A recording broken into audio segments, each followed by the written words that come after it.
A ver, Gaby, ¿tenemos buena imagen, buen audio? Buen día. Entonces vamos a continuar. Eh, Hoy vamos a hablar sobre eczema del conducto. Vamos a iniciar con este tema. Como ven en esta fotito, ven estas lesiones que son lesiones costrosas, cerosas, que está abarcando toda esta parte que es el lóbulo de la oreja. Entonces, esta patología, a ver, los que están con el micrófono encendido, por favor apaguen. Esta patología habitualmente afecta esta zona, que es el lóbulo de la oreja, ¿no?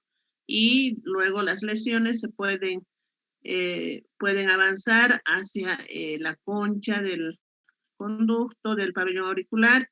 Y miren, son lesiones pues bastante molestosas para el paciente, dolorosas para el paciente. Entonces, ¿qué es el eczema de conducto? Como definición tenemos que es una dermopatía de origen alérgico o reaccional, ¿no? Es una alergia.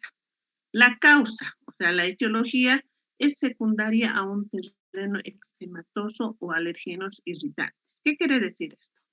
De que ya la persona es alérgica, ya hay una base alérgica, ¿sí? Ese organismo de esa persona ya es alérgica. Entonces tenemos una base alérgica. ¿Cuándo pasa esto exactamente?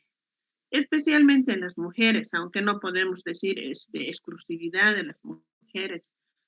Pasa que también los hombres se ponen aritos, ¿verdad? Los aretitos. Entonces, lamentablemente estamos mal acostumbrados de colocarnos esos aretitos, los aritos que están hechos por ahí de alambre o de un material que realmente no es de buena calidad. Y si la persona ya tiene una base alérgica, ya tiene reacciones alérgicas para cualquier tipo de material o puede ser champú, crema o sustancias cualquiera, entonces inmediatamente reacciona el organismo con estas lesiones. Empieza a ver, no directamente con estas lesiones, al empezar ya nomás aparece esto, no. Empieza con una inflamación, empieza con bastante prurito y obviamente es tanto esa picazón, entonces, ¿qué hacemos? Empezamos a rascarnos, a manipularnos, entonces es ahí donde dañamos la piel, ¿no? Hemos traumado la piel y empieza aquí a aparecer estas lesiones, ¿no? Empieza a salir un líquido ceroso, luego se hace una costra, y si hay algún germen, algún foco infeccioso vecino, inmediatamente se infecta. Entonces, la sintomatología acá, como ven, es prurito, bastante picazón, que es imposible de soportar. Entonces, sí o sí, el paciente empieza a manipularse esa parte del pabellón auricular y lamentablemente ocasionar eh, infecciones, heridas a este nivel. ¿Cómo vamos a diagnosticar? El diagnóstico es otoscópico. Se observa de principio, si por ahí algún paciente que le llama la atención inmediatamente cuando aparece, digamos, una inflamación, la piel de esta parte se torna bastante colorada, entonces le llama la atención, eso al paciente inmediatamente acude al médico. Ahí sí nos damos cuenta, tenemos que hacer obviamente un interrogatorio y en la semiología nosotros vemos que hay signos de inflamación, pero si hemos interrogado bien, con seguridad vamos a obtener buena información y el paciente nos va a dar todos los antecedentes, cómo ha empezado esta patología. Entonces nosotros ya tenemos que tener en mente de que podría tratarse de un eczema de conducto o de lóbulo pabellón auricular, ¿no? Entonces, ya hay, para diagnosticar, vamos a que vamos a ver este signo de piel rojiza, hay edema, hay dolor, ya con esto nosotros podemos decir que sí puede tratarse de un eczema del conducto más los antecedentes.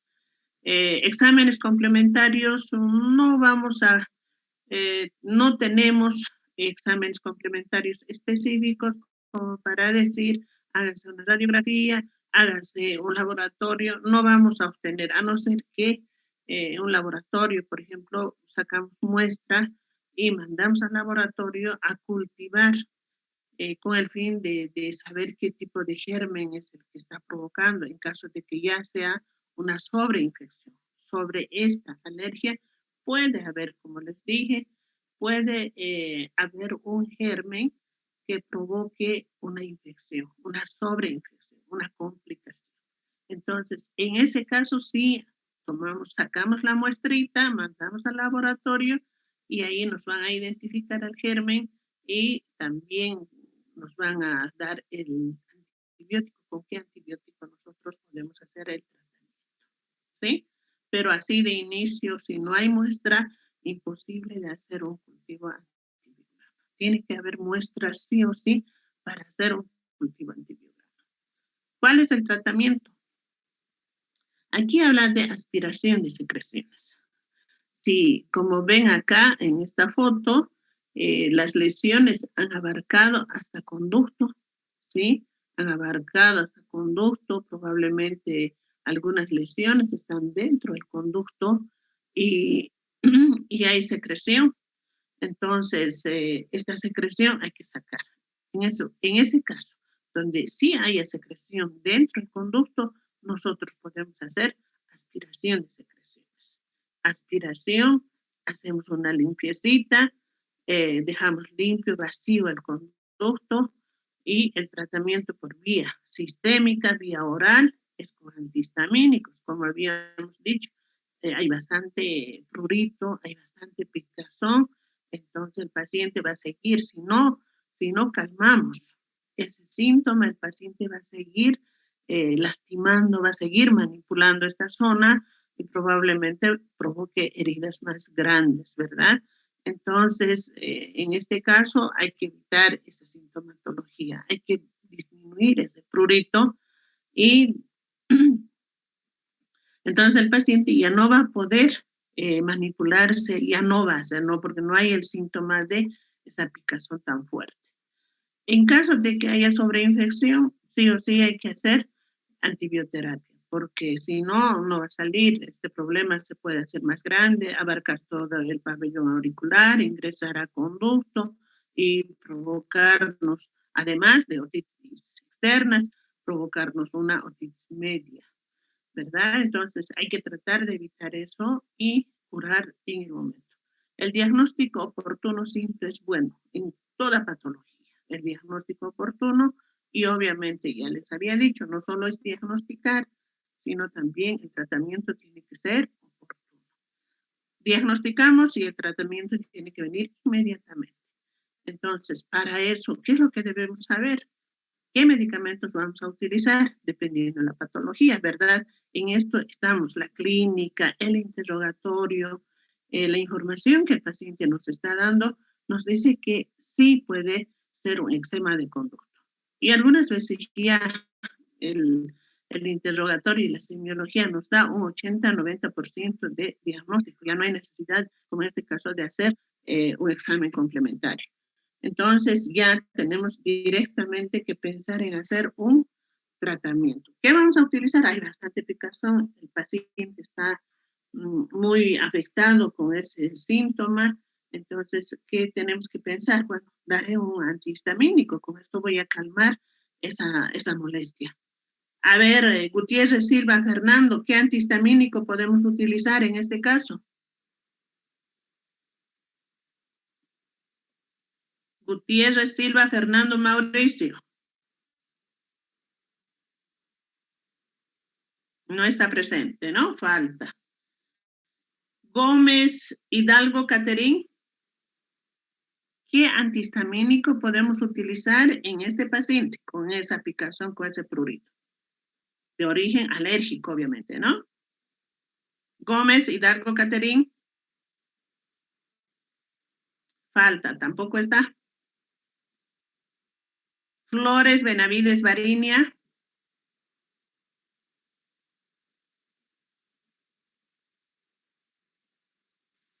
Doctora, Sí. buenos ¿Qué días. antihistamínico podemos utilizar en este paciente? A ver. Bueno, podríamos utilizar la cetiricina, doctora. Pero ¿estás La, segura que es la la, le- cetiricina? la levocetiricina. Bueno, no tienes que preguntarme, tienes que contestarme. Tienen que estar seguros de que de que conocen los antihistamínicos, ¿verdad? Sí, es la cetiricina, pero con seguridad, pues.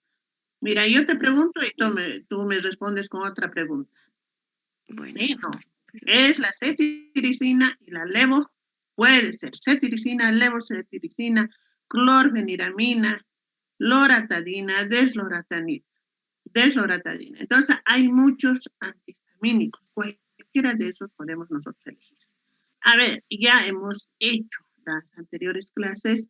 ¿Qué antibiótico podríamos utilizar a este nivel? A nivel de pabellón auricular, donde hay piel, y en piel sabemos que germen habitualmente vamos a encontrar, y el riesgo es de que se infecte también cartílago. Tenemos que cuidar eso. Entonces, ¿qué antibiótico podríamos utilizar? Variña.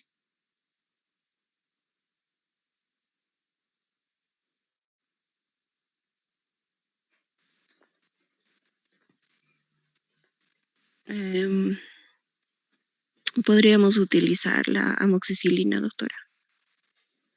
Y no estamos en piel. A ver, Mamani Oquendo, Rolando, ¿qué antibiótico podríamos utilizar en este tipo para este tratamiento, en caso de que haya una sobreinfección?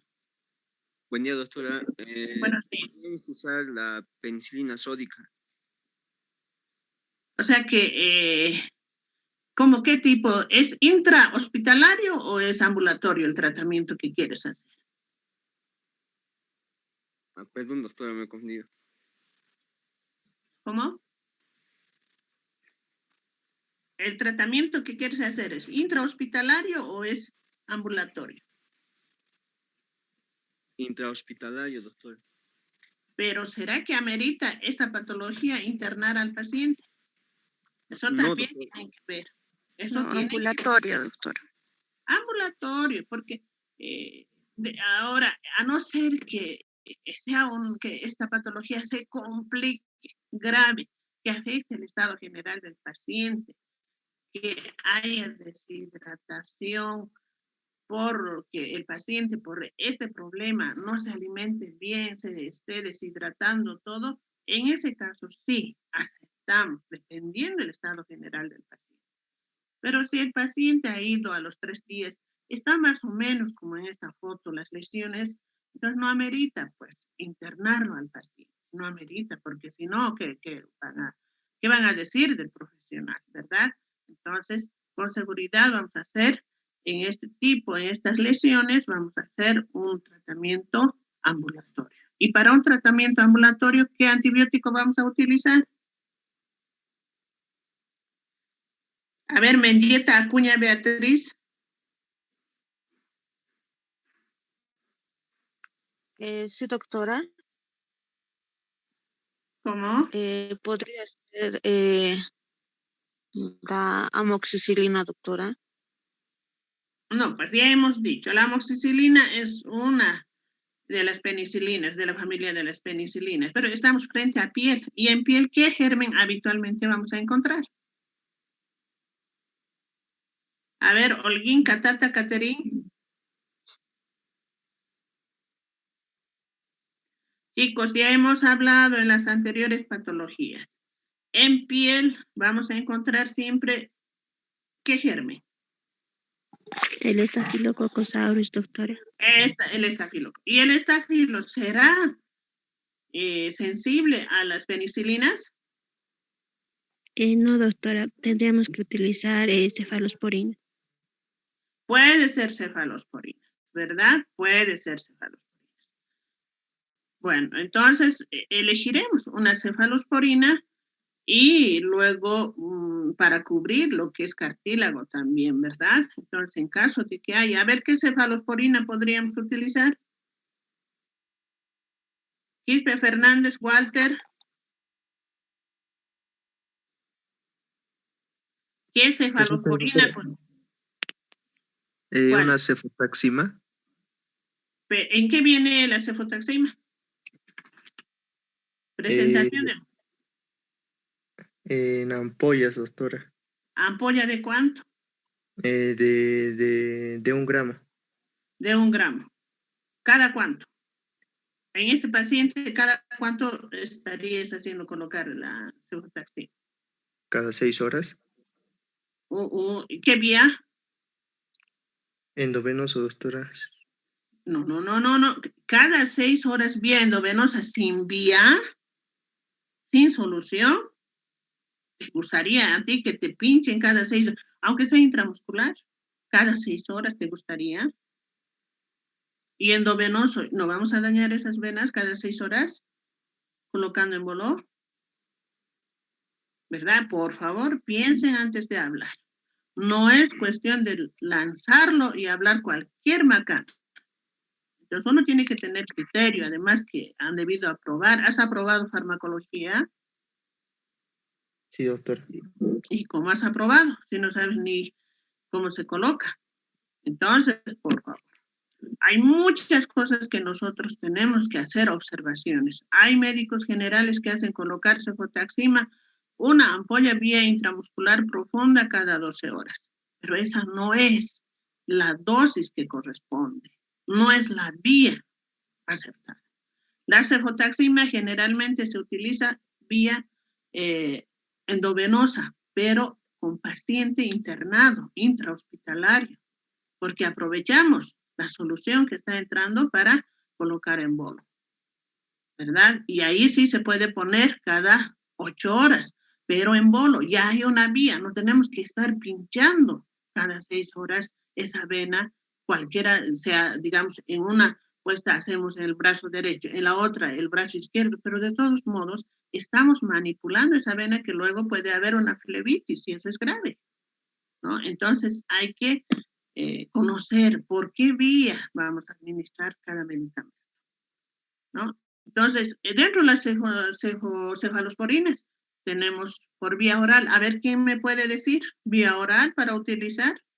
Una Cefixima, doctora. Claro, el cefixime podemos utilizar. Cefalexina, doctora, 500 miligramos. También podemos utilizar. Cefalexina también podemos utilizar. ¿Cada cuánto cefalexina? Cada 6 horas, doctora. Cada 6 500 horas. miligramos. El cefixime, ¿cada cuánto? Cada 12 horas o 24 horas, doctora. Claro, podemos utilizar 400 miligramos cada 12 o cada 24 horas. Entonces tenemos nosotros opciones para hacer un tratamiento, ¿verdad? Nada más es conocer la farmacología. Bueno, pasamos entonces.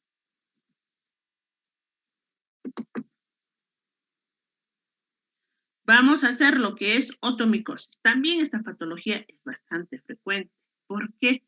En nuestro medio es frecuente. Hay personas que suelen colocarse palitos de fósforo, las famosas horquillitas, llavecitas se colocan dentro del conducto auditivo. Y lamentablemente esa llavecita, ese palito, esa horquillita está infectada, ¿no? Y por hongos. Puede ser por hongos, por cualquier bacteria puede ser. Entonces provocamos una infección dentro del conducto. ¿Cuál es la definición de esta patología? Es una infección por hongos del conducto auditivo externo. Etiología, hongos. Ustedes saben que tenemos una variedad de hongos. Y habitualmente en conducto vamos a encontrar el Aspergillus, el albicans y el nigrans. ¿Cuál es la sintomatología? Hay otodinia dependiendo la lesión que provoquen estos hongos, ¿no? Entonces, hay otodinia, hay otorrea, una sobreinfección sobre los hongos, entra una bacteria. Hay bastante prurito. Ustedes saben que el hongo provoca bastante prurito. hay sensación de oído tapado porque las hifas se llenan al conducto auditivo, entonces la persona refiere que ha disminuido la audición, ¿no? Sensación de oído tapado. ¿Cuál es el diagnóstico? No hay exámenes complementarios, directamente hacemos la otoscopía y nosotros visualizamos las hifas micóticas dentro del conducto, ¿no? Es como algodón desmenuzado dentro del conducto. Entonces vemos eso y ya podemos decir, esto es una micosis. Entonces se observa además una capa musgosa, ese es las hifas. Y ese algodón desmenuzado que vamos a encontrar, o una especie como si se hubiese quedado el algodón del cotonete ahí dentro, así vamos a visualizar con el otoscopio. Acúmulo de hifas y en caso de que el paciente, como hay el cotonete y empieza a manipular ahí dentro y que provoca pues heridas y esas heridas se infectan y luego viene, sale pus, la otorrea, ¿verdad? Entonces ya la cosa se está complicando. ¿Cuál es el tratamiento? Hay que aspirar estas hifas micóticas, si hay pus, hay que aspirar y luego utilizar antimicóticos por vía oral. ¿Qué antimicótico podemos utilizar? El más conocido, van a encontrar en cualquier farmacia el fluconazol, ¿no? Eso van a encontrar en cualquier farmacia. Utilizamos el antimicótico. Fluconazol, por ahí también hay una sobreinfección, o sea, fuera del hongo hay una bacteria, hay pus. Entonces, ¿qué vamos a hacer? Tenemos que utilizar un antimicótico y un antibiótico. Entonces, ahí, ¿qué podemos utilizar? Podemos utilizar el fluconazol de 200 miligramos, una sola toma al día vía oral, una sola toma al día vía oral, y luego podemos utilizar, dependiendo, ¿no? Dependiendo en qué terreno estamos. Habitualmente los hongos, digamos, podemos encontrar en pacientes diabéticos, ¿sí? Y un paciente diabético, la pseudomona es la que está, la que afecta, la que ataca a este paciente por su inmunosupresión. Entonces, ¿qué vamos a utilizar? ¿A qué antibiótico será sensible la pseudomona? A ver si alguien me puede contestar.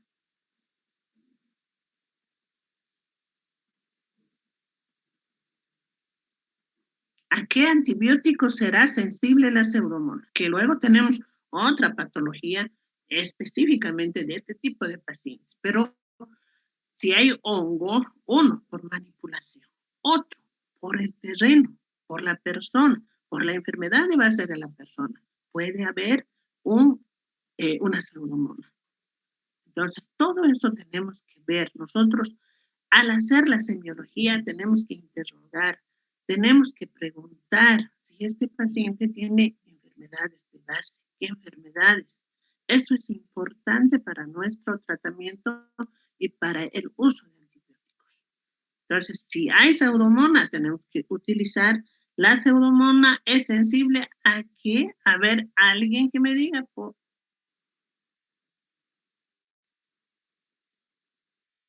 ¿a qué antibiótico será sensible la pseudomona? ¿A la gentamicina, doctora? Ciprofloxacina, doctora. A las quinolonas, a las quinolonas. Cualquiera de las quinolonas podemos utilizar. A ver, una quinolona. A ver, que alguien me diga una quinolona. No puede ser, no puede ser. Cuidado, que la Ciprofloxacina. ciprofloxacina, la levofloxacina, la norfloxacina, la ofloxacina. ¿Cómo no vamos a conocer, chicos? Entonces, la más conocida es la ciprofloxacina. Podemos utilizar la ciprofloxacina, ¿verdad? Entonces, tenemos que ver eso. Aspiración, utilización de antimicótico, y ahora es importante mantener ese conducto auditivo seco. Es importante mantener seco. Mientras ese conducto, la piel de ese conducto esté húmedo y húmedo, entonces lamentablemente vamos a seguir con la infección. Entonces, ¿qué tenemos que hacer? Mantenerlo seco. ¿Cómo vamos a mantener seco? Utilizamos el alcohol boricado. Yo lo hago preparar en la farmacia boliviana, que todos creo que conocemos, ¿no? Los que somos de acá. Es una farmacia re antiquísima, ¿no? Y ellos hacen el preparado, hacen magistrales. Entonces, la doctora de ahí, ella lo prepara el alcohol boricado, el ácido bórico más alcohol. Ella sabe en qué concentraciones tiene que entrar, entonces sí, lo hago preparar y el paciente empieza a utilizar y mantenerlo seco. Eso es importante, mantener seca la piel del conducto y luego empieza ya acompañadito de antimicótico, acompañadito de antibiótico, va a empezar a secar ya todas las lesiones que se ha provocado en conducto auditivo externo, ¿no? Entonces ese sería el tratamiento. Miasis. Muchos no conocemos esta patología porque aparentemente no es una patología de nuestro medio, pero es una patología importada, nosotros decimos, ¿no? Que es una patología traída de otro lugar. ¿Qué es la miasis? La miasis es una infección de conducto por larvas de moscas, ¿no? Hay un mosquito que es de una variedad de mosquito que entra sintiendo olores. Por ahí hay una ortitis media supurada, entonces siente el olor a secreción purulenta y entra al conducto. Pone sus huevos y se sale. Entonces ahí es donde nos provoca esta infección, la miasis. ¿Cuál es la etiología? La mosca pone sus huevos o larvas en heridas externas, en heridas del conducto auditivo, ¿no? Incluso entra a nariz, ¿no? O a cualquier parte de la piel. Puede entrar, enterrar sus huevos y listo. ¿Cuál es la sintomatología? Pues hay bastante dolor, porque hay bastante dolor. Dolor intenso, otodinia intensa, otorrea, otorragia, hipoacusia y acúmenos, ¿no? Entonces, estas larvas hacen su ciclo. Ustedes saben que los mosquitos, ¿verdad? De larvas se convierten en huevitos, en gusanos y luego en mosquitos donde empiezan a salir de las alitas y demás.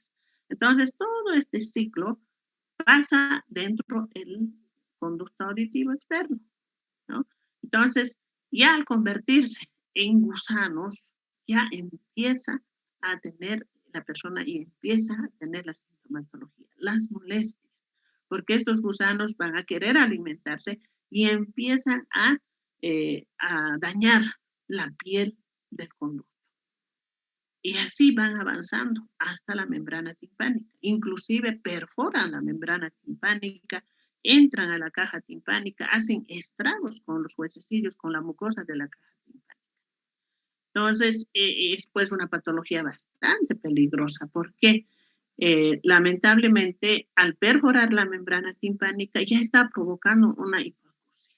Ustedes saben, membrana timpánica íntegra, buena audición. Pero si la membrana timpánica está perforada, dañada, ya empieza a bajar la audición. Y por si fuera poco, los huesecillos más, la mucosa de la caja. Entonces es una patología bastante seria. Por eso es importante que ustedes conozcan. No es una patología de nuestro medio, no, pero es una patología importante. Nosotros hemos tenido bastante en el Hospital Bracamonte. Por eso es que yo les estoy dando estas patologías. Donde vayan a trabajar, a ver, apaguen su micrófono, por favor. Donde vayan a trabajar, ustedes pueden encontrar esta patología. Puede ir a su consulta un paciente que ha llegado de Santa Cruz, que ha llegado de Cochabamba, que ha llegado del Beni, que ha llegado de Pando, y decirles de Tarija, ¿no? Y decirles, ¿sabe, doctora? Me entró un gusano o me entró mosca a mi oído. Y ustedes tienen que revisar y ver si evidentemente hay gusanos. Entonces, el diagnóstico oportuno. Chicos, por favor, apaguen su micrófono o vamos a suspender la clase. Entonces, es importante el diagnóstico oportuno, chicos, por favor, ¿no? ¿Y cuál va a ser el diagnóstico? ¿De qué forma nosotros vamos a diagnosticar? La única forma de diagnosticar es la otoscopía. No hay otra forma. No hay radiografías, no hay ecografías, ni la tomografía va a visualizar porque no es radio opaco. Los gusanos, las larvas no son radio opacos. Eso ustedes saben por la materia de radiología, ¿verdad? Entonces tenemos que sacar radiografías en casos donde sea radio opaco, ¿verdad? Hueso o por ahí los metales, sí, son radio opacos. Pero ya este tipo de cuerpos extraños, podemos decir, no son radio opacos. Digamos, vamos a hacer gastar al paciente indicándole una radiografía, una ecografía. Cuando llega la ecografía, llega la radiografía, no vemos absolutamente nada. Entonces, la única forma de diagnosticar es la otoscopía. ¿Está bien? Entonces, eso sería en cuanto al diagnóstico. Tratamiento. ¿Cómo vamos a hacer el tratamiento? Lamentablemente es sacar. Extracción 1 a 1 con pinza o al final se puede, digamos, tampoco es fácil sacarlo porque el gusano se mueve. Digamos, estamos en conducto con la pinza y se ingresa a la caja timpánica, si ya hay perforación en la caja. Y lamentablemente no podemos sacar, ¿no? Entonces, hay que, por ahí instilamos con anestésico, lidocaína, cosa que el gusano no se mueva y nosotros podamos sacarlo. Y luego la única forma es sacar con pinzas, pero hay formas para que el gusano muera ahí, para que la larva muera ahí, ¿no? Nosotros, si se acuerdan ustedes, bueno, no están haciendo todavía dermatología, ¿no? Dermatología tiene una solución, no me acuerdo bien en este momento, pero cuando tenemos nosotros este tipo de patologías, lo pasamos a dermatología. La doctora Olivares tiene un preparado, no sé si ella lo hace, pero es un preparado que indica al paciente hacer gotear cada cierto tiempo y el gusano, la larva muere. Entonces, ella no puede hacer la extracción con pinzas, no tiene la pinza, digamos, especial para oído. Entonces, pero sí nos ayuda con colocar esta sustancia al conducto en un algodoncito y el gusano muere. Como ya está muerto, para nosotros ya es fácil sacarlo. Ya este gusano no se puede mover, entonces sacamos. Y todos los días tiene que hacer, porque estas larvas, hay larvas, luego se convierten en gusanos, luego en mosquitos. Entonces, cantidad, por ahí en una sola sesión lo vamos a poder sacar y vamos a necesitar de varios días. Entonces, cada día tiene que poner esta sustancia y nosotros cada día tenemos que sacar los gusanos que han muerto, ¿no? Hasta que no haya absolutamente nada. Entonces, el tratamiento es eso, nada más sacar estos gusanos, pero siempre colaborados por la especialidad de dermatología. Ellos conocen también la miasis, está en mucosas, está en piel, entonces ellos saben, como especialistas, saben qué tipo de sustancia más o menos se puede utilizar. Y nosotros, como otorrinos, colaboramos en sacar estos gusanos por nuestras pinzas que son especiales para oído, ¿no? Bueno, hablamos ahora de otitis externa circunscripta o forunculosis. Muchos ya conocemos, ustedes también, ¿no? Aparecen los famosos mochitos, esos luego van a inflamarse y no solamente en conducto, también puede aparecer en cualquier parte del cuerpo, ¿verdad? Se hacen grandes y a un forúnculo. Y eso también en la parte de conducto auditivo externo. ¿Qué es la forunculosis? Es una infección de los folículos pilosos del conducto auditivo externo. También acá juega un papel importante la manipulación con cualquier, al manipular, laceramos tejido, laceramos piel y ahí empieza la infección. ¿Cuál es la etiología? ¿Qué germen podría atacar? ¿Qué germen podría ir a estas laceraciones, a esta solución de continuidad? Va el estafilococo, que es el germen habitual de piel. Entonces, y cuando aumenta la humedad, es más un terreno bastante predispuesto para cualquier infección. Y eso actúa como un factor predisponente. El hecho de que haya humedad, bastante humedad dentro la piel, dentro del conducto, la piel del conducto, entonces ya no es un factor predisponente, un terreno predispuesto para cualquier infección. ¿Cuál es la sintomatología? Obviamente va a haber dolor porque hay infección, se inflama, se infecta, hay dolor, un dolor espontáneo en el conducto, ¿sí?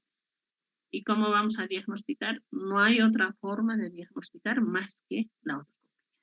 Entonces hacemos una otoscopía y visualizamos esta imagen. Vean, el conducto está completamente obstruido por esta inflamación, por este forúnculo. Y probablemente en alguna parte de este forúnculo vamos a visualizar un punto blanco o un punto muy inflamado que luego poco a poco va a hacerse un punto blanco y probablemente se abra espontáneamente, ¿no? Entonces, el diagnóstico es netamente otoscópico. Al quinto día se dice, pero esto no es una norma, no siempre al quinto día se va a abrir este punto blanco, y puede ser, o puede ser antes, o puede ser después. Y al abrirse, obviamente, se va a vaciar todo el contenido de este forúnculo y va a calmar automáticamente el dolor, ¿no? Y lo que hay que hacer, si se vacía, se abre en cualquier parte que habitualmente se abre en la parte más declive, se abre ahí, entonces hay que meter una pinza obviamente bastante delgadita que nosotros tenemos y hacerlo un poquito más grande, cosa que salga todo. Metemos una torundita de algodón que entre obviamente, que sea el diámetro del conducto y tratamos de exprimir de arriba para abajo para que salga todo el contenido. Entonces, de esa forma nosotros ya lo hemos vaciado y obviamente vamos a acompañar un tratamiento de antibiótico, ¿verdad? Hablamos de estáfilo, entonces seguramente vamos a utilizar una cefalosporina, ¿sí? El cefixime utilizamos tranquilamente cada 12 horas, con eso va a empezar a secar, pero lo importante es vaciarlo, ¿no? Es como un absceso, ¿no? Absceso drenado, absceso curado. Entonces lo importante es vaciar. Si no lo vaciamos, no lo abrimos nosotros, se puede abrir espontáneamente, pero obviamente va a tardar un poquito más, ¿sí? Y todo ese tiempo el paciente va a estar con bastante dolor. Se abre esto y calma el dolor, ¿no? Entonces, hay que tomar muy en cuenta esto, que se puede complicar, dependiendo en qué terreno estamos. Si es un paciente inmunodeprimido, se nos puede complicar también, ¿no? Entonces, no esperar esas complicaciones, tratar de resolver oportunamente con un diagnóstico oportuno. Eso es importante en medicina, chicos. Un diagnóstico oportuno, un tratamiento oportuno. Tenemos la otitis externa difusa. Vean ustedes esta foto, no se visualiza el conducto. Todo completamente está edematizado. No es como en la forunculosis, donde vemos una especie de tumoración, una buena inflamación, una bolsa ahí. En cambio acá no. Todo el conducto, las paredes del conducto están completamente edematizadas, completamente inflamadas, donde no se ve la luz del conducto, ¿no? Entonces vamos a ver eso. ¿Qué es la otitis externa difusa? Es una dermoepidermitis del conducto auditivo externo. La etiología es el estafilococo. Estamos en piel, entonces es el estafilococo. Y la pseudomonas. Puede haber estos dos gérmenes.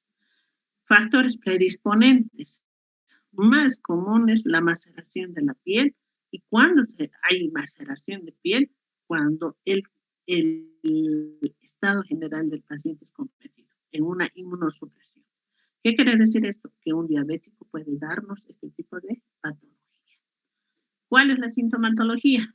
Otorrina intensa y dolor intenso. ¿Por qué? Porque todo el conducto, toda la piel del conducto está inflamada, está edematizada.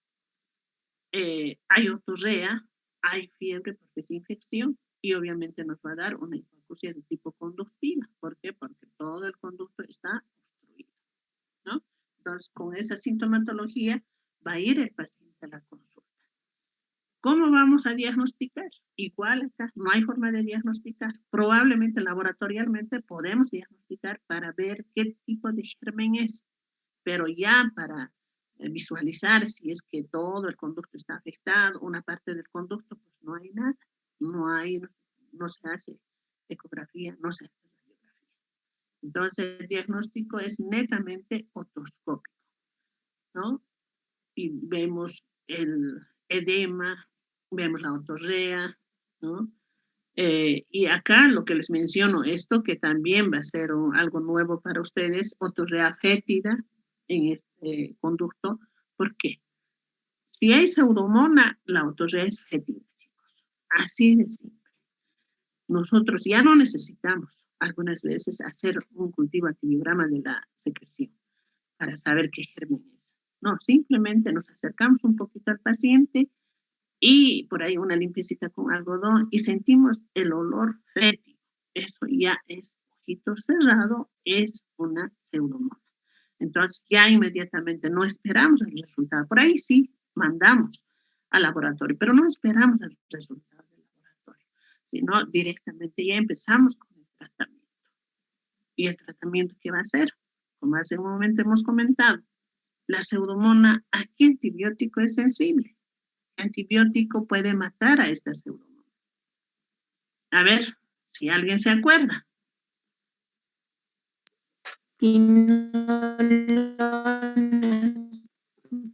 No sé. ¿A qué antibiótico? A una quinolona, ¿verdad? Quinolona, chicos, no se olviden, a una quinolona. Entonces, la pseudomona es sensible a la quinolona, cualquiera de las quinolonas, pero la que encontramos siempre a mano, vamos a encontrar en cualquier farmacia, es la ciprofloxacina. Entonces, podemos... Ciprofloxacina. Ciprofloxacina. Entonces, el tratamiento, aspiración de secreciones y detritus, o sea, esa especie de membranitas que se forma una necrosis, ¿verdad? Cuando hay infección, hay pus, entonces hay bastante secreción. Detritus se llama a ese tejido muerto de una infección. Acidificación local con pulverizaciones de alcohol boricado, siempre tratar de que ese conducto esté seco, ¿no? Y antibiótico, las quinolonas. Una ciprofloxacina, así de fácil se puede utilizar, no habría problema, ¿no? Pasamos a otra patología, la otitis externa maligna. ¿Cuál es la definición? Como ven ustedes, hay neoformación de vasos, vean, todo esto, ¿no? Hay bastante inflamación, secreción, neoformación de vasos, hay membranas, tejido muerto. Entonces, realmente es una lesión bastante llamativa, nos llama la atención bastante. Y la secreción. Acá también la secreción es importante sentir, nos acercamos y ya sentimos ese olor. Incluso el paciente ya va con esto, ya nos comenta, sabe, doctora, sale un líquido hediondo de mi conducto, de mi oído, sale un líquido con mal olor, es insoportable. Entonces eso ya nos hace pensar de entradita que la pseudomona está en esta infección, ¿no? Entonces, la otitis externa maligna. ¿Cuál es la definición? Es una otitis externa por pseudomona y se presenta en pacientes diabéticos y ancianos, ¿no? Entonces, hay un terreno predispuesto, un organismo inmunodeprimido por la enfermedad de base. ¿Cuál es la etiología o etiopatogenia? Es la pseudomona. La etiología, el germen causante la pseudomonas. No se olviden esto. ¿Cuál es la sintomatología? Como les dije, otorrea, secreción purulenta, hay otodinia intensa, obviamente, porque ha inflamado de tal forma que el paciente nos indica que el dolor se irradia incluso hasta la cabeza, la mitad de la cabeza, la cara, ¿no? Las, las zonas vecinas del pabellón auricular, del oído. Entonces es un dolor bastante molestoso, fuerte para el paciente. ¿Cuál es la evolución? Puede evolucionar a una parálisis facial. Ustedes saben que el nervio facial está pasando, ¿verdad?, por el conducto, por la pared posterior.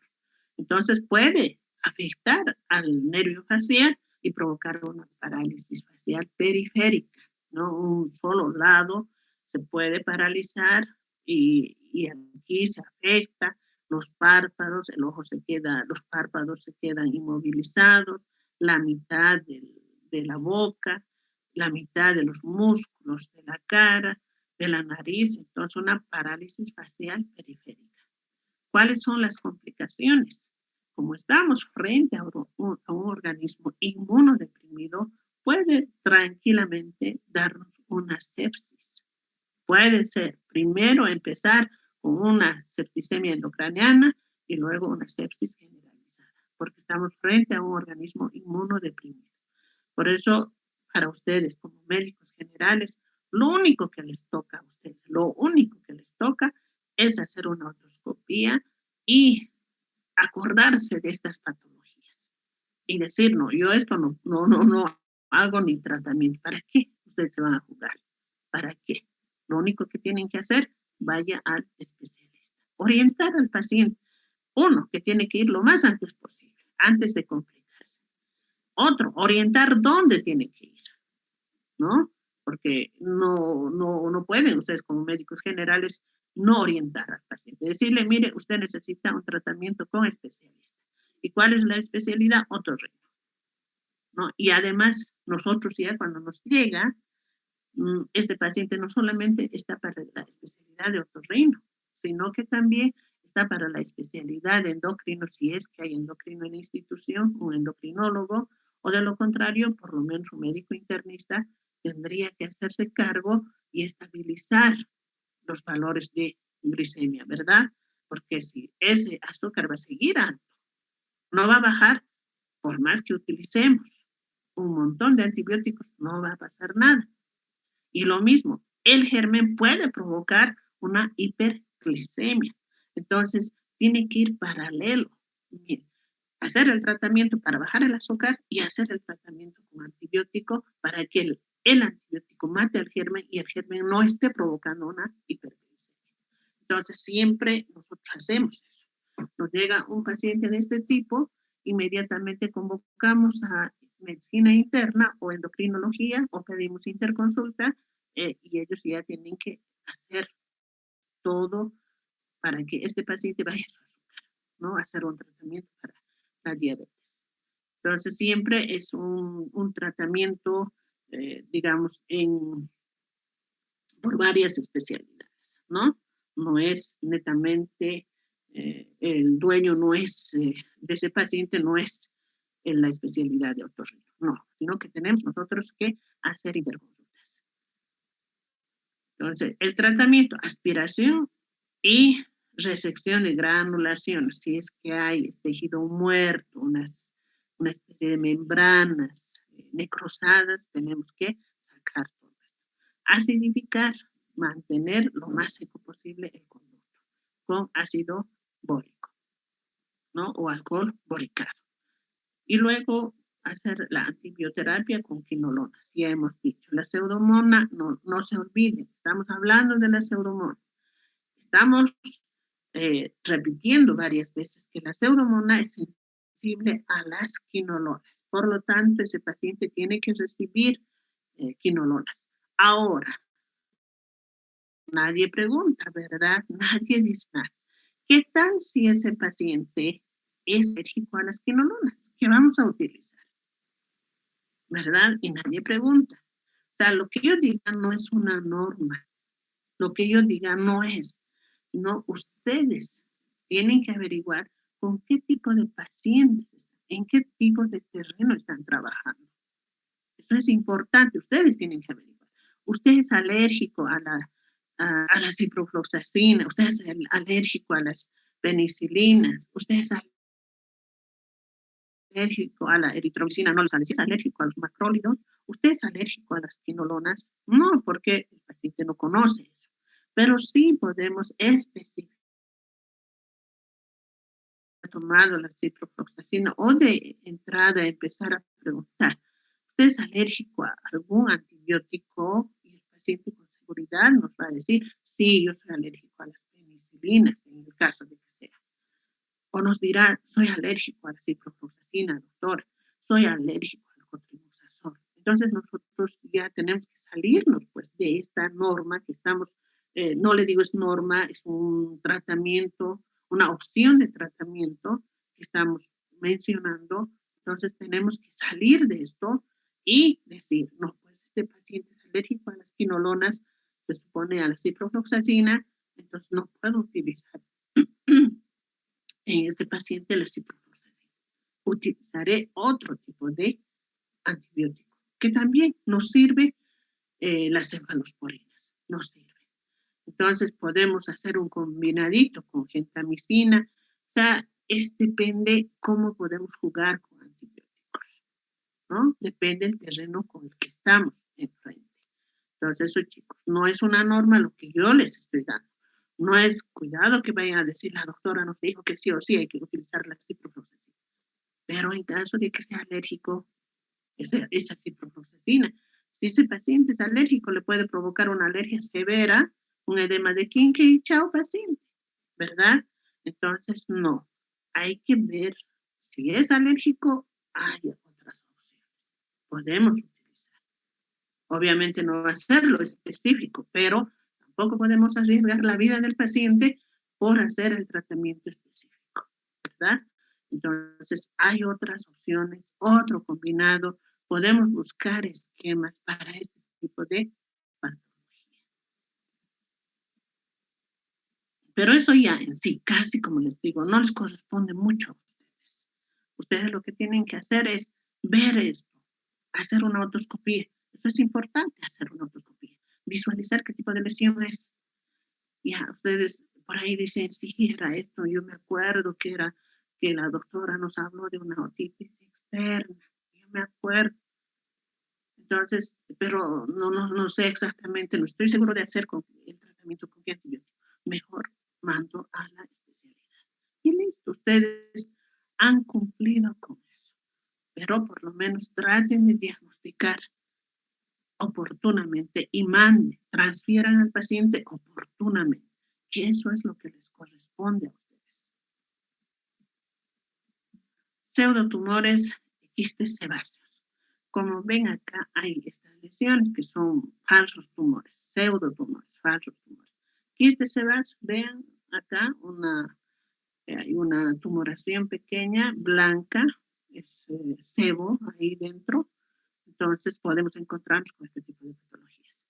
Definición, son deformaciones subcutáneas del pabellón y del pabellón auricular y periauricular. ¿Cuál es la sintomatología? Son asintomáticos, dando dolor cuando se infecta, o sea, tanta manipulación. Por ahí, si son grandes, nos va a provocar pues una hipoacusia, ¿verdad? Una hipoacusia conductiva. Y nosotros vamos a manipular pensando que es por ahí sebo, que se puede sacar, pero sin embargo se ha formado ya, ¿no? Un quistecito. Entonces podemos manipular y sobreinfectar. Eso puede pasar. ¿Cuál es el tratamiento? Si la infección es recidivante, o sea, esta aparición de esto y que nosotros manipulemos y abramos esto y que se infecte, bueno, en eso sí puede haber pues complicaciones, ¿no? Y ahí al hacer quirúrgica sí o sí se tiene que dar. ¿Sí? Entonces acuérdense, esta imagen, esta fotito, acuérdense, es un pseudotumor o un quiste sebáceo. Eso igual, no lo toquen, ustedes mándenlo al especialista y listo, se olvidaron ustedes. Es más, se evitan de complicarse. Aquí igual, granulaciones del conducto auditivo, vean, hay ¿no? Varios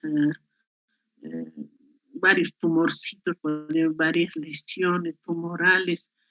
Miren, hay pequeños, grandes, ¿verdad? Y dentro del conducto. Definición son formaciones pequeñas, mamelonadas, blandas, pueden ser medias blancas, rojizas, dependiendo si se han inflamado, supurantes, sangrantes, dependiendo si se ha manipulado mucho, se ha hecho manipulaciones con cualquier instrumento, pueden ser también fácilmente sangrantes al tacto, tocamos con algún instrumental y empieza a sangrar, siempre secundarias a una infección o una inflamación. ¿Sí? ¿Cuál es la etiología? Consecuencia de la interrupción de la cicatrización. O sea, hemos provocado por ahí una laceración con algún objeto y luego molesta, como que nos molesta, seguimos tocando y estamos evitando que cicatrice de una vez, ¿no? Con las famosas horquillitas hacen eso, con los cotonetes, o sea, meten con tanta torpeza el cotonete y como si fuera cualquier cosa, como un cuero viejo, empiezan a manipular a la piel del conducto. ¿Y ahí qué pasa? Empieza a provocar laceraciones y sangrar. Se hace costras y obviamente toda costra molesta. De alguna forma disminuye la audición.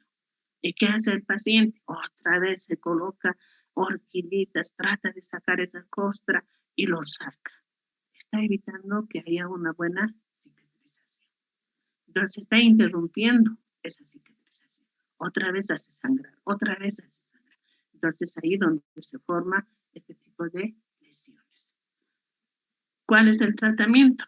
Resección, ¿no? Resección aspirado cuando ya hay esta cantidad, muchos, entonces hay que hacer reseccionar quirúrgicamente, aspirar, utilizar micropinzas, utilizar antibióticos acompañaditos siempre porque estamos formando una solución de continuidad. Entonces, evitar siempre que se sobreinfecte, ¿no? Entonces, hay que utilizar antibióticos, incluso hay que utilizar soluciones tópicas para que esa cicatrización, digamos, tenga una buena evolución y ya no indicar al paciente que no se manipule, incluso colocar taponcito con algodoncito en el conducto auditivo para que el paciente fácilmente no se introduzca ningún objeto más, ¿no? Entonces, indicar también al paciente, recomendar al paciente que tiene que dejar cicatrizar cualquier herida que se haga dentro del conducto, no tiene que interrumpir esa cicatrización, no tiene que sacar costras antes de tiempo, prematuramente, porque eso va a ocasionar otro tipo importante. Yo tengo pacientitos ahora, niños que se han metido con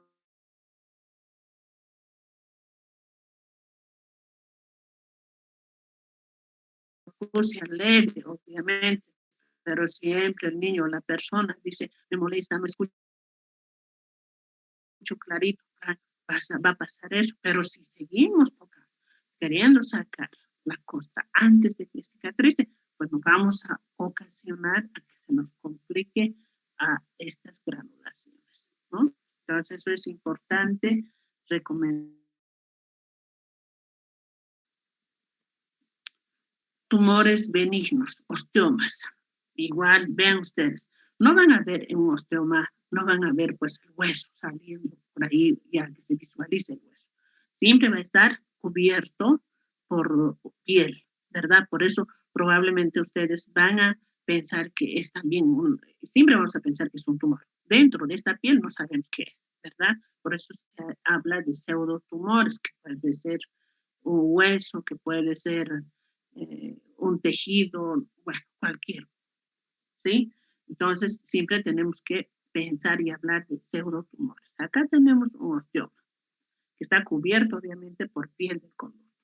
¿Qué son los osteomas? Son formaciones óseas benignas, pediculadas, que obstruyen total o parcialmente la luz del conducto. Así como ven acá, está obstruyendo casi totalmente, apenas hay esta aperturita, como para ya imposible que podamos introducir el espéculo del otoscopio por acá, es difícil ya, porque ya está obstruyendo un 95%, podemos decir, del conducto.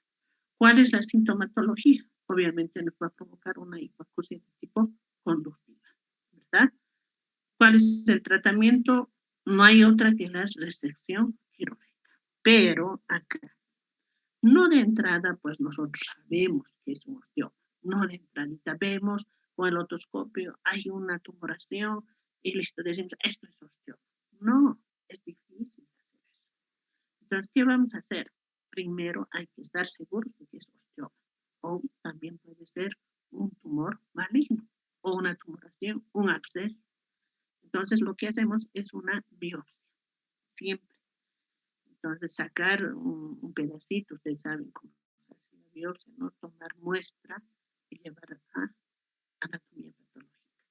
Ahora podemos, siempre hay que hacer la palpación, ¿no? Si es que es una tumoración donde sea friable, depresible, y podemos pensar en que hay líquido dentro, podemos pensar que es un absceso.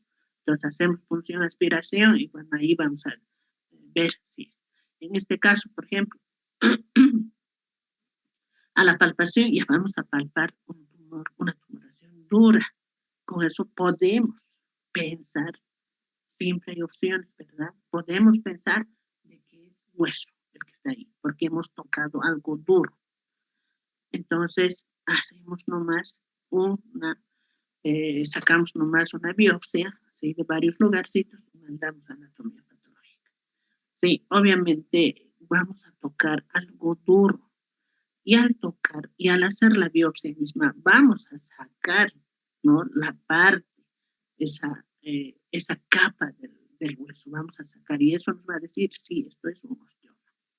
Entonces tenemos que esperar. Pero mientras no hagamos esto, para nosotros es un tumor que puede ser benigno o puede ser maligno.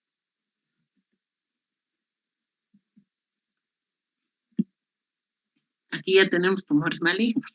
Tumor maligno de pabellón auricular. Vean ustedes, si ustedes son observativos, vean cómo tenemos aquí una lesión pequeña que está apareciendo en la raíz del hélix, ¿no? Eso es el carcinoma de células escamosas. Es un tumor maligno, no es frecuente, se origina a partir de los queratinocitos dañados por la exposición al sol, por eso no es bueno estar tan expuestos al sol. Ustedes saben que ahora, especialmente en estos últimos tiempos, el sol es dañino a cierta hora, ¿verdad? Entonces siempre hay que tener mucho cuidado, cuidar siempre, ¿no? El cáncer de piel ahora está tremendo. El diagnóstico se hace con biopsia, entonces toma una muestrita, ¿no? Nosotros vemos esta lesión, puede ser un nódulo doloroso también, puede ser, pero sí o sí tenemos que hacer una biopsia, sacar y mandar a anatomía patológica. Si anatomía patológica nos dice no es un tumor maligno, excelente, ya hemos salido, hemos descartado. Tenemos otro tumor maligno, que es el sarcoma de Kaposi. Vean ustedes estas lesiones, ¿sí? Parecen petequias, ¿verdad? Entonces, es un sarcoma de células vasculares cuya incidencia ha aumentado dramáticamente, se dice, como consecuencia de la epidemia mundial del SIDA. O sea, un paciente, ¿sí? Inmunodeprimido. Entonces, sí se puede enfermar con esta patología. Esto para que conozcan nada más. Ahora tenemos acá otro tumor, que es el tumor verrugoso. Vean, parece un coliflor. Cuando ustedes ven en cualquier parte del organismo una tumoración similar al coliflor, ¿verdad? A esa verdura, entonces ustedes sí van a ya suponer que es un tumor maligno, ¿no? El carcinoma verrugoso. Es un carcinoma de células escamosas de baja malignidad y crecimiento lento, inicialmente exofítico y de apariencia verrugosa, ¿no? Entonces, ustedes ven esto y ya pueden pensar que se puede tratar de un tumor maligno. Entonces, ¿qué vamos a hacer? Una biopsia. ¿sí? Entonces, esperar el resultado. Aquí tenemos otro igual, el adenocarcinoma del conducto auditivo externo. Yo les doy esto para que ustedes se metan en la cabeza de que oído también tiene tumores malignos, que en oído también hay cáncer, ¿no? Los que pueden chocarse con algún paciente, como médicos generales, con pacientes que tienen cáncer en pabellón auricular, en conducto auditivo, ¿no? Entonces, nada, ningún órgano del cuerpo está, digamos, excepto de estos tumores malignos del cáncer. Vean, ahí otra lesión bastante llamativa. Vean, es un tumor necrosado, ¿verdad? Es un tumor necrosado, es el adenocarcinoma adenoquístico secundario del conducto auditivo externo. Bueno, chicos, con esto hemos terminado lo que es patologías del oído externo. La próxima clase vamos a empezar ya con patologías de oído medio. Bueno, hasta la próxima clase, chicos. Entren a urología. No les perjudicaré más. Hasta el sábado, chicos. Hasta luego, doctora. Gracias. No, doctor.